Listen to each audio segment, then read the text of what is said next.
I thought my life was perfect. A successful career, a beautiful wife, and a home that felt like a dream. But one email, just one, turned my entire world upside down. Her smile, her late-night meetings, the glow I hadn't seen in years. It all started to make sense. And what I discovered next shattered me in ways I never thought possible. I've been married to Anna for 8 years, and until recently, I thought our marriage was solid. We're that couple people look at and think, wow, they have it all. She's stunning, blonde, curly hair, always laughing, with this sharp wit that makes her the life of any room. She's also smart and runs her own hotel and restaurant business. I've always admired her drive and independence. I'm a lawyer, and yeah, my job takes up a lot of my time. I've justified those late nights at the office by telling myself it's all for our future, but maybe I was just making excuses. Looking back now, I realize I might have been blind to the signs that something was off. We've been in a routine for years now. Morning coffee, maybe a quick kiss if we're not rushing out the door, a few words over dinner, then scrolling on our phones in bed. It was comfortable but distant. I didn't realize how distant until recently. The first time I noticed something was wrong was a few months ago. Anna started acting different. At first, I couldn't put my finger on it. She was on her phone more often, smiling at messages but brushing it off when I asked. She started going to networking events that lasted late into the night. I didn't think much of it, she's always been social, and her business depends on connections. But something about the way she looked when she came home, flushed, almost glowing, made me uneasy. I told myself I was being paranoid. Anna is gorgeous, yes, but I trusted her completely. I had no reason not to, right? But then came the little things. The scent of cologne that wasn't mine lingering on her clothes, the way she avoided my eyes when I asked about her day, the sudden password on her phone. I started doubting myself, wondering if I was overthinking. I didn't want to be that guy, the one who gets jealous and controlling. So, I ignored it. But deep down, a part of me knew something wasn't right. And that's where I'm at. I haven't confronted her yet. I don't even know if I'm ready to. I don't know what to do. Part of me wants to believe I'm imagining things, but another part of me feels like the ground beneath my feet is crumbling. Anna left her laptop open on the kitchen counter. She rarely does that, she's pretty meticulous about her stuff, but she was rushing out to meet a vendor and must have been in a hurry. I wasn't snooping at first. I swear. I was just moving it to make space for my coffee when the screen lit up, and there it was, an email notification from someone named Ryan. The subject line. Last night was unforgettable. My stomach dropped. It was like the world went silent for a second. I stared at the screen, debating whether I should open it. My brain was screaming no, but my gut said otherwise. So, yeah, I clicked it. The email wasn't long, but it didn't need to be. Ryan wrote about how much he missed her already, how he couldn't stop thinking about the way she laughed during dinner and the electricity between them when they kissed. He even mentioned a specific moment, something about her brushing her curls back and laughing at one of his dumb jokes, that felt so intimate, it made my chest ache. I scrolled through her inbox and found more emails. They weren't graphic, but they didn't need to be. They were full of little details, things she never shared with me anymore. How she felt alive when she was with him, how she wished their nights didn't have to end. One email even had an attachment, a photo of her in his studio, laughing at something off camera. She looked so happy. I couldn't breathe. My hands were shaking so badly I almost dropped the laptop. I wanted to throw it across the room, smash it into pieces. Instead, I just sat there, staring at the screen, my mind racing. How long had this been going on? Was it just emotional, or was it physical too? I felt sick. Like, literally sick. I ran to the bathroom and threw up, my chest heaving with this mix of anger, betrayal, and grief. I didn't even recognize my own emotions. The worst part? In that moment, I didn't hate Anna. I hated myself. For not noticing sooner. For letting our marriage fall into this cold, distant routine. For trusting her so completely that I never saw this coming. I haven't told her I know yet. I don't even know how to begin. Every time I see her now, I feel like I'm looking at a stranger. She's still the woman I married, but she's also someone I don't recognize, someone who could look me in the eyes and lie. I'm torn between confronting her and just walking away. I'm not sure I'm strong enough to hear whatever excuses she'll give. And Ryan, God, I don't even know who this guy is. All I know is that he's already taken something from me I'll never get back. I wish I could say things have gotten easier, but they haven't. After finding those emails, I felt like I was living in a fog. Every time Anna walked into the room, it was like I couldn't breathe. I knew I couldn't sit on this forever. So, I decided to confront her. It happened last night. She had just gotten home from one of her late meetings, and I was sitting in the living room, pretending to read a book. She walked in, looking flawless as always, but there was this glow about her that only made my anger boil over. "Hey," she said casually, kicking off her heels. "How was your day?" I couldn't hold it in anymore. "Who's Ryan?" Her face froze. It was like a mask had slipped for just a second, but then she recovered, her expression confused. "What are you talking about?" I stood up, my heart pounding. "Don't play dumb, Anna. I saw the emails. I know about him." She didn't say anything at first, just stared at me with wide eyes. Then she sighed, ran a hand through her curls, and sat down on the arm of the couch. "Luke, it's not what you think." I laughed bitterly. "Really?" "Because what I think is that you've been sneaking around behind my back with some guy who makes you feel alive." I couldn't stop myself from quoting her words. "Do you have any idea how much that hurts to read?" She flinched, and for a second, I thought I saw regret in her eyes. But then she said, "I didn't mean for this to happen." That sentence felt like a punch to the gut. "You didn't mean for it to happen? Are you kidding me?" "What, you just tripped and fell into his arms?" She looked down, twisting her wedding ring nervously. "I've been unhappy, Luke. For a long time. You're always working, and when you're here, it's like you're not. We don't talk. We don't laugh. I feel invisible." "Invisible?" I shouted. "You think I've been busting my ass at work because I don't care about you? Everything I've done has been for us, Anna. For our future." Her eyes filled with tears, and for a moment, I thought she was going to apologize. But instead, she said, "Ryan makes me feel seen. He listens to me.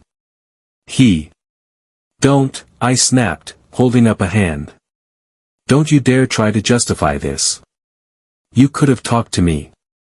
You could have told me you were unhappy.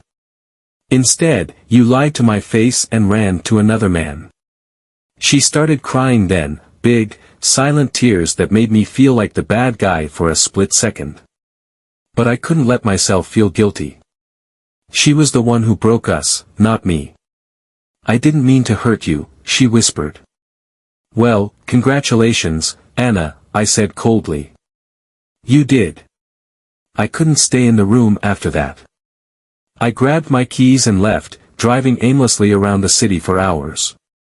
By the time I got home, she was in bed, and I couldn't bring myself to wake her.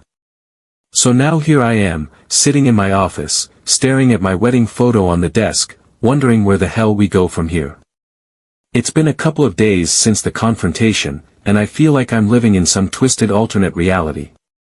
It's hard to put into words how I'm feeling: angry, sad, humiliated, betrayed. Honestly, it's like all of those emotions are hitting me at once, and I can't catch my breath. After our argument, Anna tried to talk to me the next morning, but I couldn't face her. I told her I needed space and went to stay at a hotel for a few nights. Being in the same house felt unbearable. Everywhere I looked, there were reminders of the life we'd built together, our wedding photo on the mantle, the coffee mugs we bought on our honeymoon, the couch where we used to binge-watch bad TV shows. Now, all of it feels tainted. I've been replaying everything she said in my head, over and over. I've been unhappy, Luke. Those words haunt me. Was I really so blind? Did I get so caught up in work and providing for us that I forgot to actually be there for her? At the same time, I can't stop picturing her with him.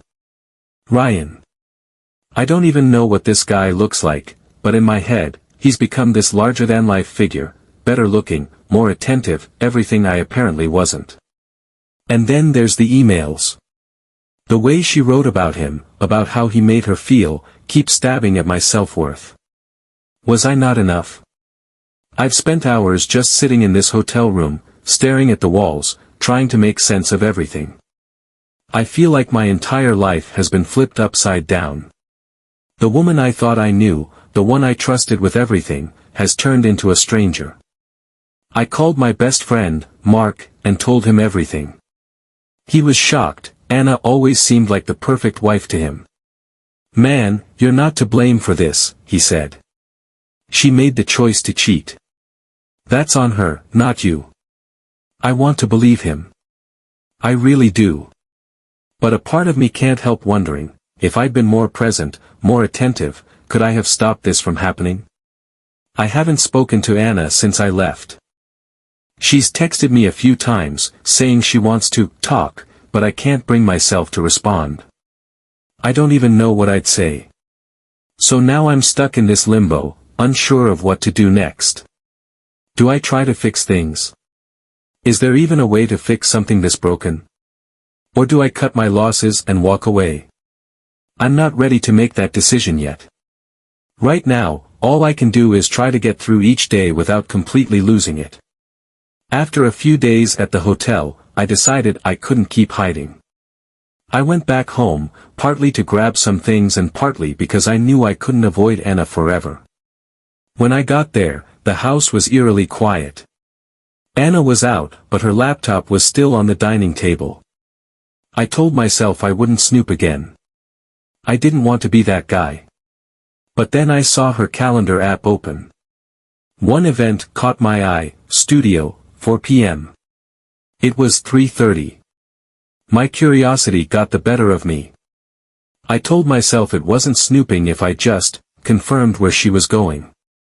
I grabbed my keys and drove to the address listed in the event. It was a small, artsy-looking building in a trendy part of town. I didn't have a plan. I sat in my car for a while, debating whether to go in or leave. Then I saw her walk inside, wearing one of those dresses she knows makes her look amazing. My stomach twisted, and before I could stop myself, I was out of the car and following her. The building had big windows, and the blinds were only partially closed. I stayed outside, peeking in like some kind of detective in a bad movie. Inside, I saw her with him, Ryan. He wasn't what I expected. Mid-30s, scruffy beard, kind of rugged but in an artsy, casual way. He was adjusting the lighting on some kind of backdrop while Anna stood there, laughing at something he said. She looked happy. So damn happy it made my chest ache. Then it happened. He stepped closer to her, brushing a stray curl from her face, and kissed her. It wasn't just a kiss, it was the kind of kiss that screamed intimacy, the kind I couldn't remember the last time we shared. I felt like the air had been sucked out of the room, even though I wasn't the one inside.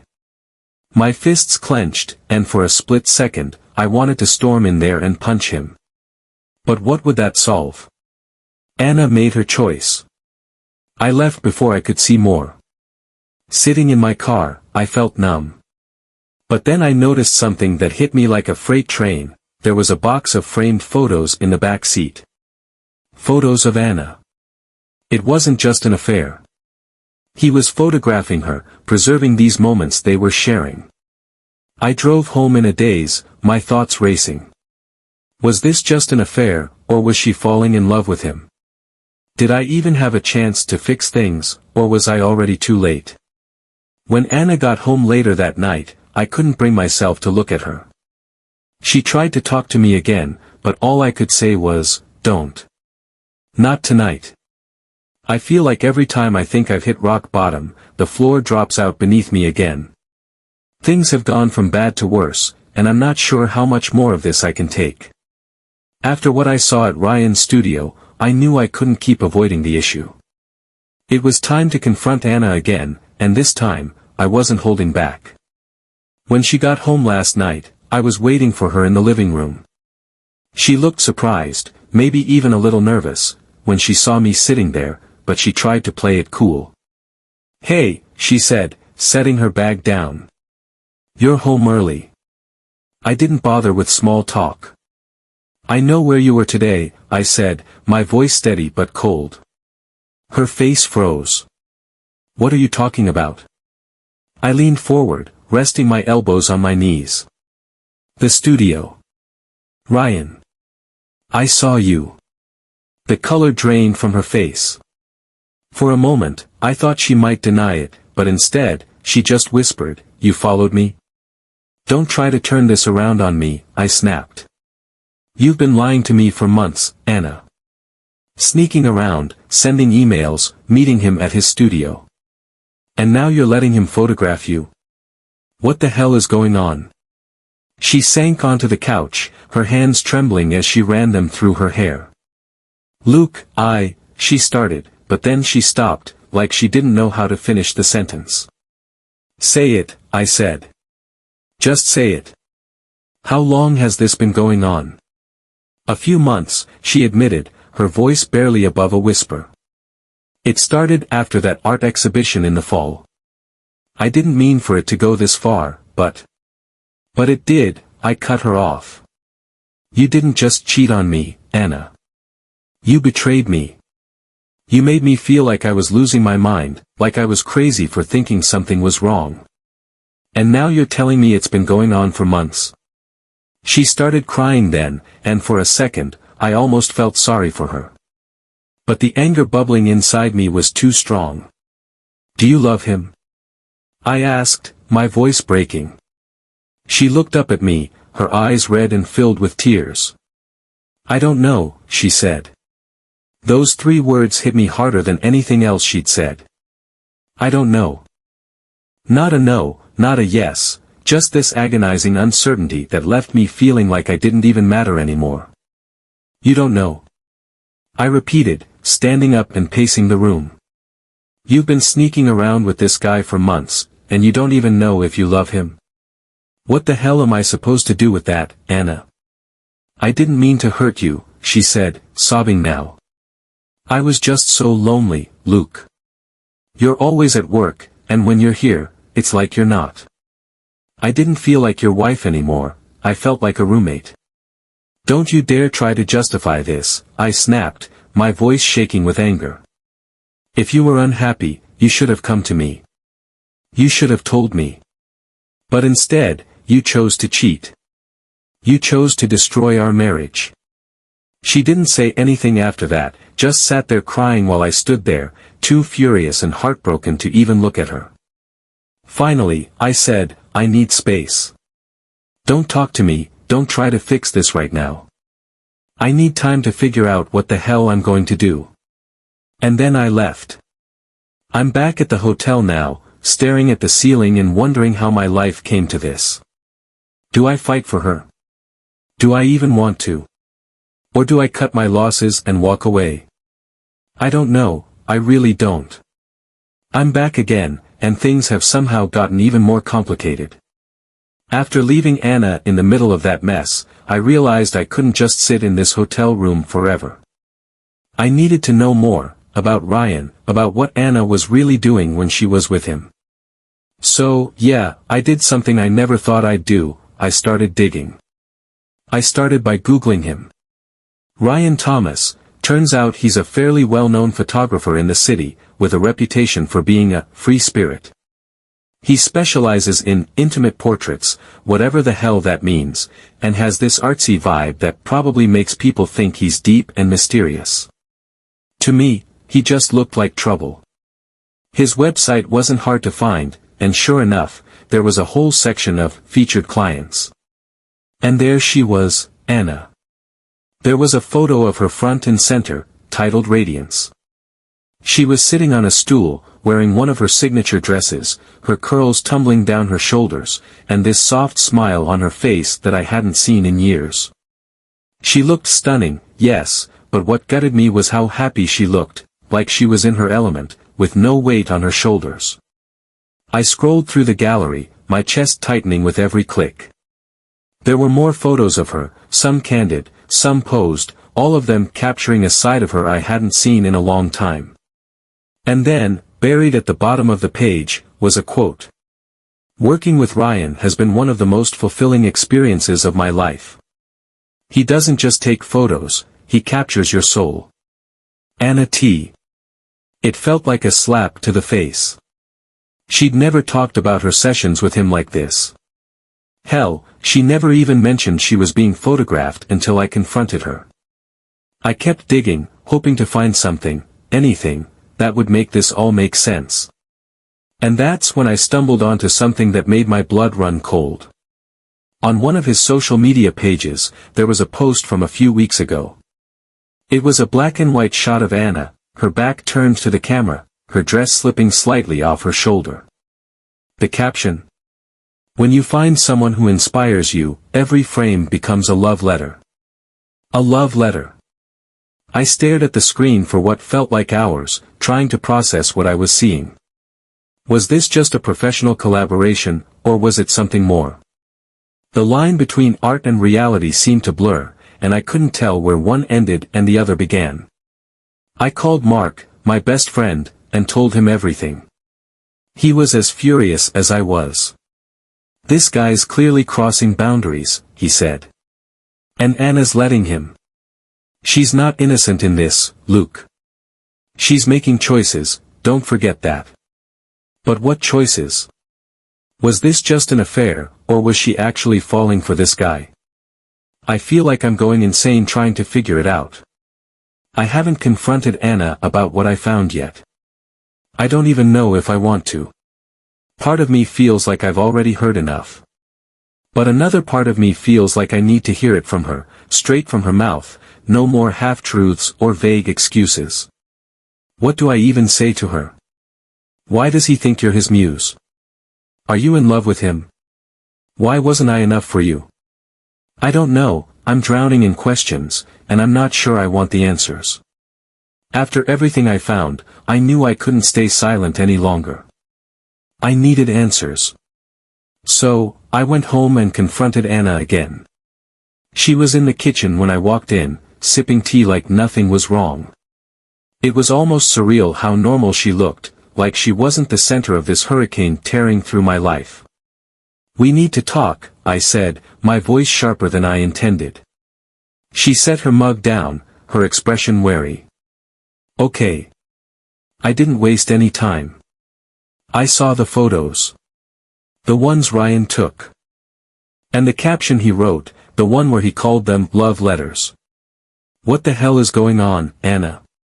Her face went pale, and for a moment, I thought she might faint. But then she sighed and sat down, burying her face in her hands. "Luke, I don't even know where to start. How about the truth?" I said, sitting across from her. "For once, just tell me the truth." She looked up at me, her eyes red and filled with tears.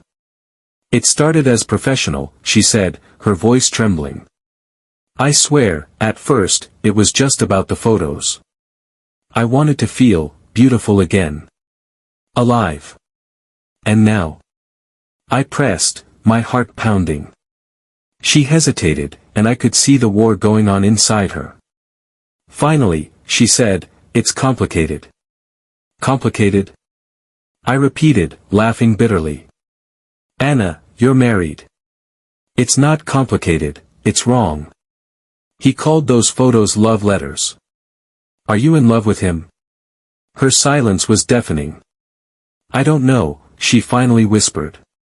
Those words were like a knife to my chest. "You don't know? What does that even mean, Anna? You've been sneaking around with this guy for months, and you can't even give me a straight answer." "I didn't plan for this to happen," she said, tears streaming down her face. "I was just so lonely, Luke. I've been lonely for years, and I didn't know how to fix it. Ryan, he made me feel seen." "There it is again," I said, my voice rising. "You keep saying you're lonely, that you feel invisible. Did you ever stop to think that I'm lonely too? That I've been killing myself at work because I thought that's what we needed? That I thought we were a team?" She sobbed harder, but I didn't let up. "Do you sleep with him?" I asked, my voice cold and flat. Her head snapped up, and for a second, I thought she might deny it. But then she nodded, and it felt like the ground disappeared beneath me. "Yes," she whispered. I sat back, the weight of her confession crushing me. I wanted to scream, to throw something, to make her feel even a fraction of the pain I was feeling. But all I could do was sit there, staring at the woman I thought I knew, wondering how we got to this point. "I can't do this," I finally said, my voice breaking. "I can't be in a marriage where I'm second place to some guy with a camera and a smooth line." "Luke, please," she begged, reaching for my hand. "I don't want to lose you. I need time to figure out what I want." Her words made me laugh, a bitter, hollow sound that didn't even feel like it came from me. "What you want?" "What about what I want, Anna? I wanted a marriage. I wanted a partner. But you've made it pretty damn clear that I don't factor into your plans anymore." I stood up, grabbing my keys. "You take all the time you need to figure out what you want," I said. "But don't expect me to just sit here and wait for you to make up your mind." And with that, I left. I'm back at the hotel now, and I feel empty. I thought confronting her would give me some kind of closure, but it's only opened up more wounds. She doesn't know what she wants. I don't know if I can forgive her, even if she decides she wants to fix this. I feel like I'm stuck in this limbo, waiting for a sign that'll tell me what to do next. If I'm being honest, I don't even know how I'm functioning right now. After Anna's confession, it felt like everything I thought I knew about my life crumbled. But one thing became clear: I can't sit around waiting for her to decide my future. So, I've decided to take back control of my life. The first thing I did was call Mark. He's been my rock through all of this, and I needed someone to help me think straight. We met up at a bar, and over a couple of beers, he laid it out for me. "Luke, you need to stop making this about her," he said. "She cheated. She broke your trust. Now, it's about you. What do you want? What do you need to move forward?" That hit me hard.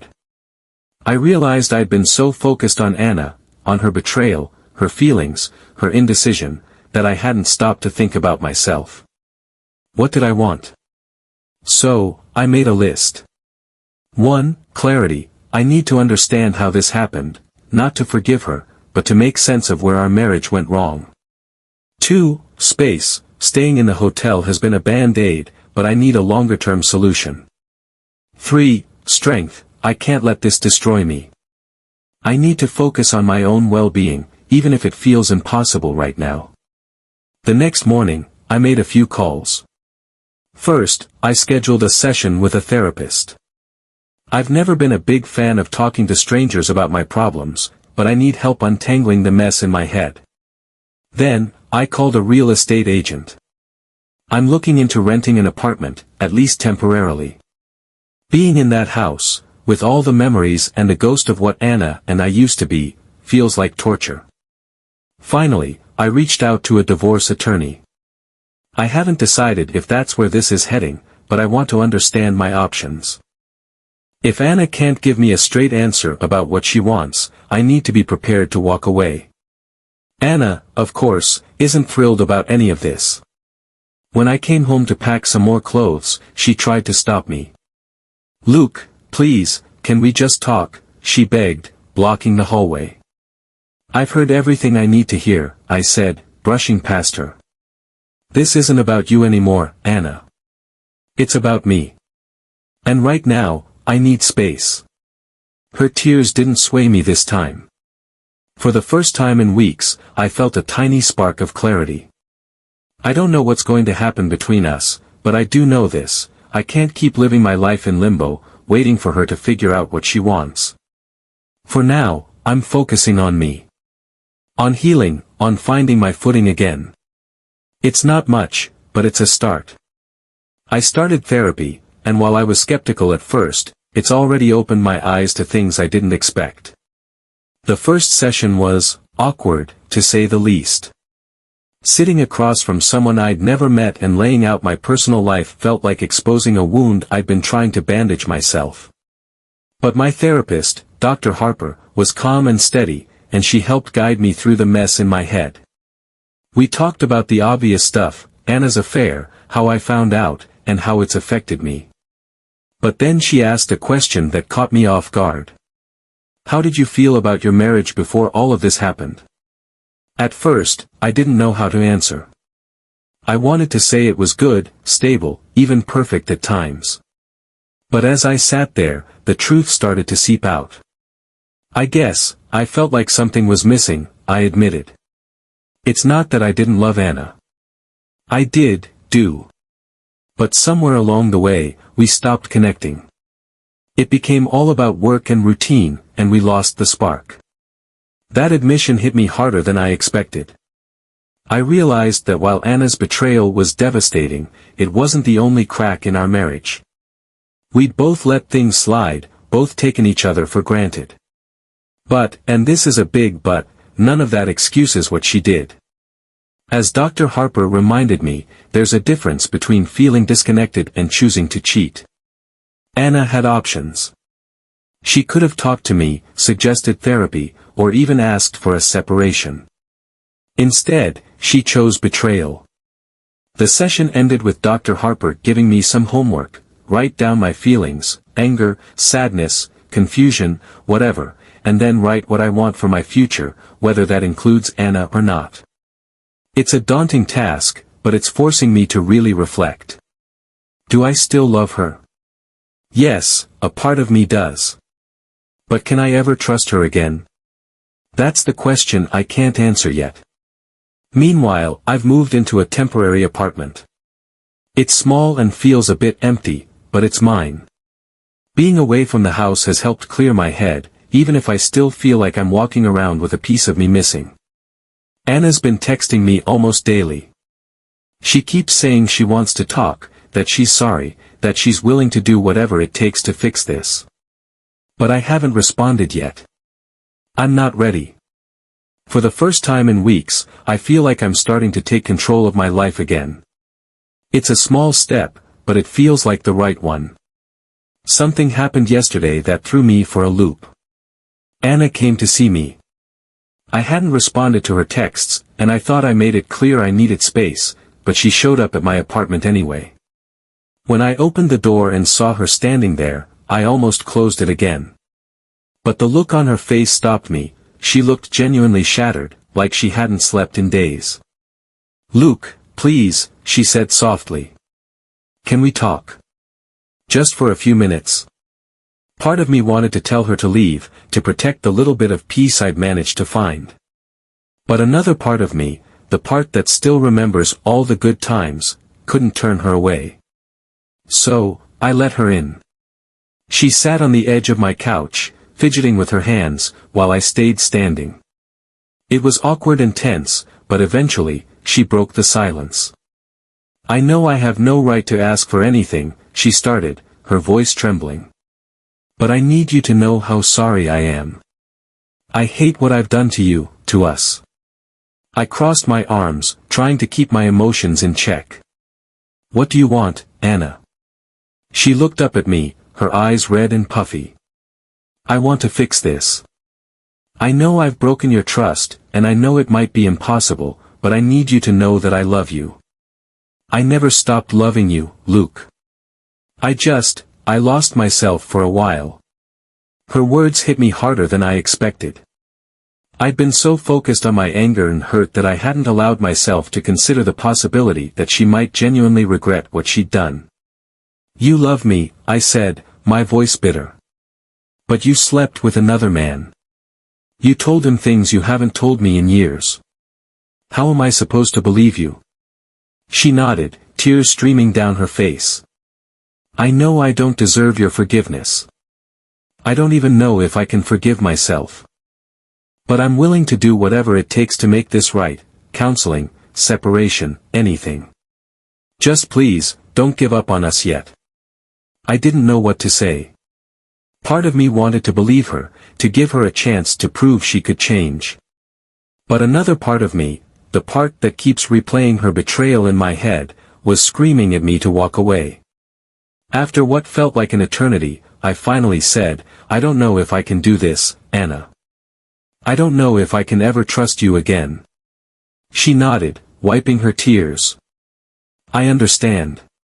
But if there's even a small part of you that wants to try, I'll wait.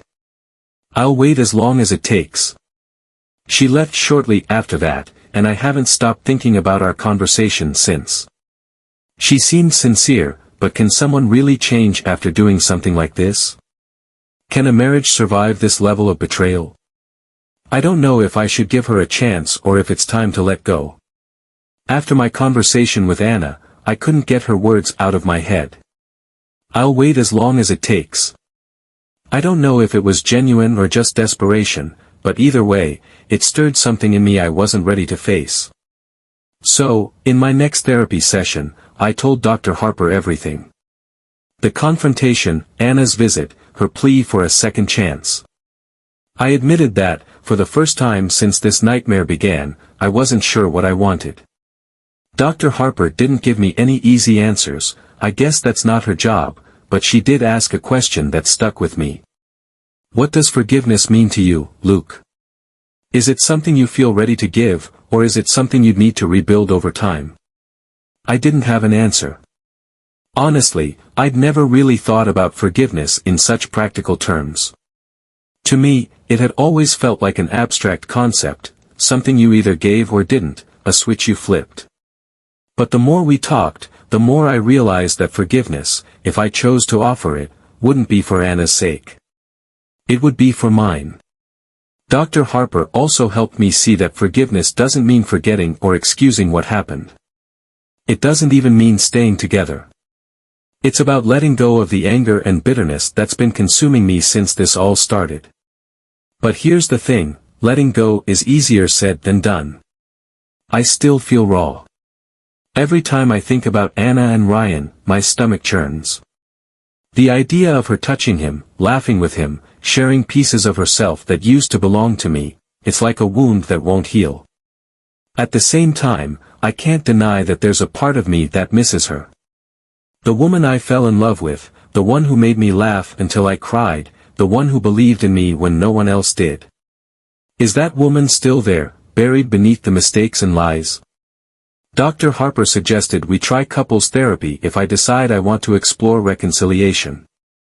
She said it could be a safe space for both of us to express our feelings and start unpacking what went wrong in our marriage. But she also warned me that therapy isn't a magic fix, it only works if both people are fully committed to the process. The idea terrifies me, to be honest. What if I open myself up to her again, only to get hurt all over? What if we go through all this work and realize we're still too broken to be fixed? For now, I'm taking it one day at a time. I haven't made any decisions yet, but I'm starting to see that healing, whether it's together or apart, will be a long, messy journey. I know some of you will think I'm crazy for even considering giving her a chance. Trust me, I've thought the same thing. But forgiveness isn't about what makes sense to everyone else. It's about what brings me peace. After a lot of back and forth in my mind, I decided to meet with Anna. I wasn't committing to anything, not reconciliation, not forgiveness, just a conversation. I needed to see if there was still something worth saving. We met at a neutral place, a small cafe near my apartment. I chose it deliberately, somewhere that didn't hold any memories of our life together. When she walked in, she looked different, like she'd been carrying the weight of the world on her shoulders. She sat down across from me, and for a moment, we just stared at each other.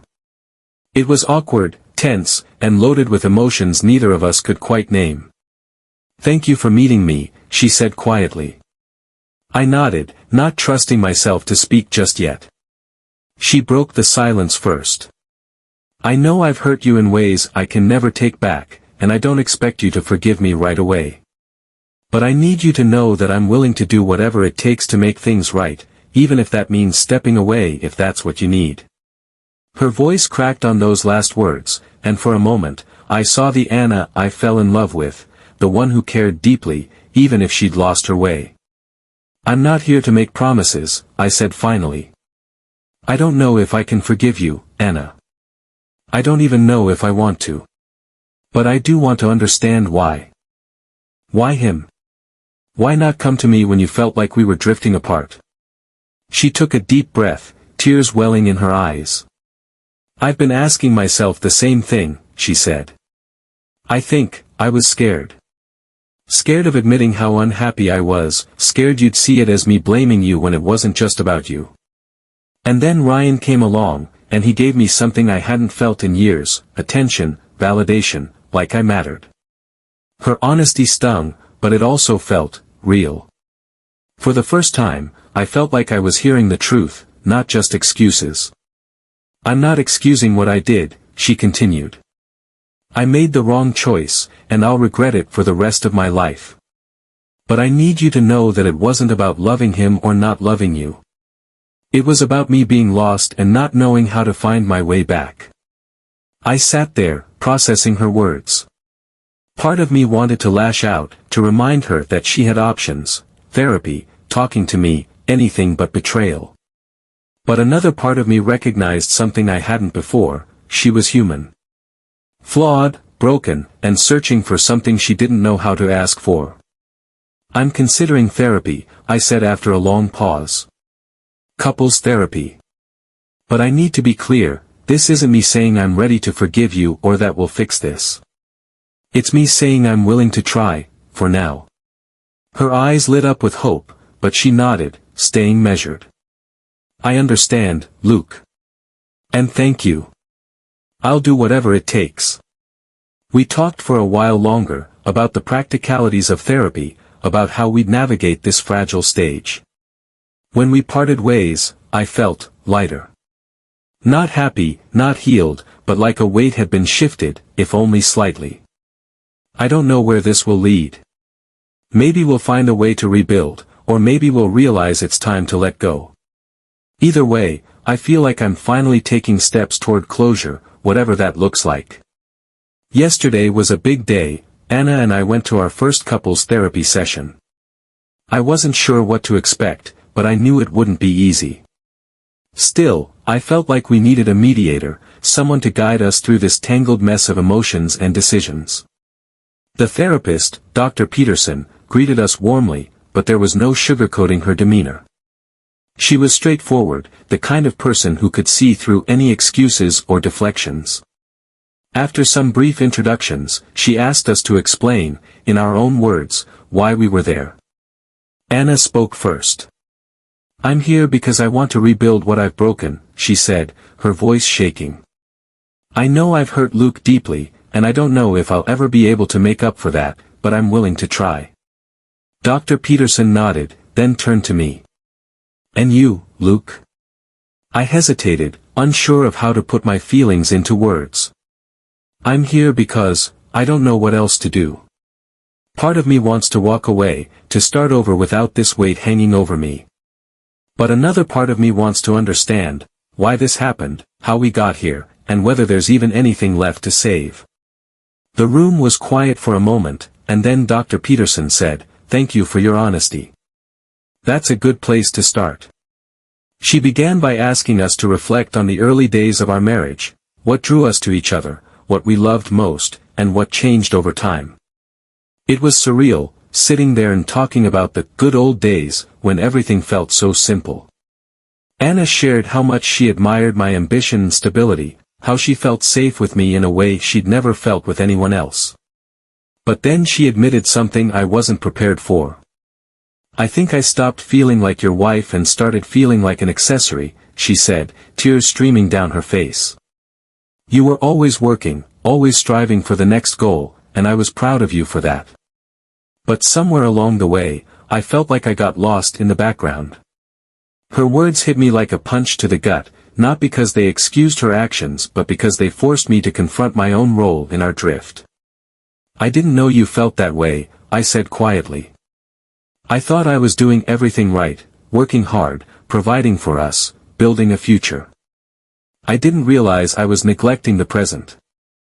Dr. Peterson stepped in, reminding us that while it was important to acknowledge these feelings, they didn't justify betrayal. "Anna, your actions were a choice, and they've caused a deep wound. But it's clear that both of you contributed to the disconnection in your marriage. The question now is whether you're willing to do the hard work to rebuild trust and repair what's been broken." The session ended with homework. Anna and I were each supposed to write down the things we felt were missing in our marriage, as well as the things we still valued about each other. It felt daunting, but also necessary. Walking out of that office, I felt conflicted. Therapy didn't magically fix anything, but it gave me a glimpse of how we got here. Whether we can move forward is still unclear, but for the first time, I feel like we're at least facing the truth, no matter how painful it is. After our first therapy session, Dr. Peterson gave us both homework: write down what we felt was missing in our marriage and what we still valued about each other. It sounded straightforward, but it turned out to be one of the hardest things I've ever done. I spent hours staring at a blank page, trying to figure out where to start. What was missing? I thought back to the early days of our relationship, when everything felt effortless: our late-night talks, our shared dreams, the way we'd look at each other like nothing else mattered. Somewhere along the line, we lost that connection. I don't think either of us meant for it to happen, but it did. And what did I still value about Anna? That question was even harder.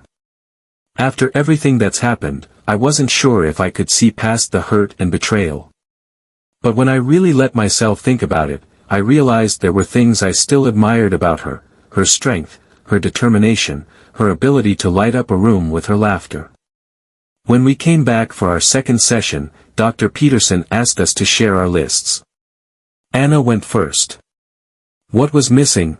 she said, glancing nervously at me. "I think it was intimacy, not just physical but emotional. I felt like we stopped seeing each other, like we were just going through the motions. I didn't feel like your partner, I felt like a piece of your life you kept on a shelf." Her voice cracked as she continued. "But what I still value. Luke, you've always been my rock. You've believed in me when I didn't believe in myself. And even now, after everything, you're still here. That says more about your character than I ever deserved." I swallowed hard, trying to keep my emotions in check as I read my own list. "What was missing?" I said, my voice steadier than I felt. "I think I stopped making you a priority.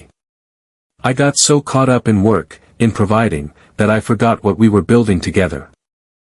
I didn't check in with you or even notice when you started pulling away. And for that, I'm sorry." I hesitated before reading the next part. "What I still value. You're smart, driven, and you have this way of making people feel alive. You're the most vibrant person I've ever met. That hasn't changed, even if everything else has." The room was quiet for a long moment after I finished. Then Dr. Peterson spoke. "This is a start," she said. "You've both acknowledged your roles in the breakdown of your marriage, and you've recognized the things that still bind you together. The next step is figuring out whether those things are enough to rebuild trust and create a new foundation, or whether it's time to part ways." That hit me like a ton of bricks. I realized that reconciliation wasn't just about forgiving Anna. It was about deciding whether we could create something new, something stronger, from the wreckage of what we had. After the session, Anna and I went for a walk. It wasn't planned, but neither of us wanted to go home just yet.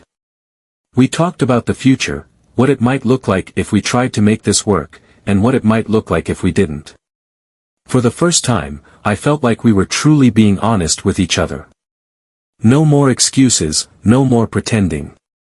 Just two people trying to figure out if love, no matter how deep, could survive this level of betrayal. I don't have all the answers yet, but I'm starting to understand that healing, whether together or apart, isn't a straight path. It's messy and painful and full of moments where you doubt yourself. For now, Anna and I have agreed to keep going to therapy, to keep talking, and to give ourselves time to decide what we really want. It's not a resolution, but it's a step forward. I don't know where this journey will end, but I'm finally starting to feel like I can breathe again. I've spent so much time trying to make sense of my marriage, Anna's betrayal, and what it means for my future that I almost forgot to think about myself. Therapy has been a lifesaver in ways I didn't expect, not just for understanding what went wrong between Anna and me, but for rediscovering who I am outside of this marriage. When Anna cheated, I thought it was a reflection of me, my shortcomings as a husband, my failure to notice her unhappiness. But through therapy, I've come to understand that her choices were about her, not me. She was lost, and instead of confronting those feelings or coming to me, she chose the path of betrayal. That's not something I can fix. What I can fix is me. For years, I poured everything into my work, convincing myself it was for us. But in reality, I was hiding behind my job, avoiding the hard work of being truly present in my marriage. I wasn't just working late to provide, I was working late because I didn't know how to handle the emotional distance that was growing between us. Now, I'm learning how to show up, not just for a partner, but for myself. I've started reconnecting with old friends, picking up hobbies I abandoned years ago, and figuring out what makes me happy outside of being Luke the lawyer, or Luke the husband. As for Anna, we're still in therapy. We've both agreed to give it a few months before making any major decisions. Some days, I feel hopeful that we might be able to rebuild something stronger. Other days, I'm not so sure. But what I do know is that I'm not rushing to make a choice. I'm giving myself the space and time I need to heal. For those who are watching this video and have been through something similar, you are stronger than you think. Cheating is devastating, but it doesn't have to define you. Whether you decide to stay or leave, the most important thing is to rediscover your worth and prioritize your own healing.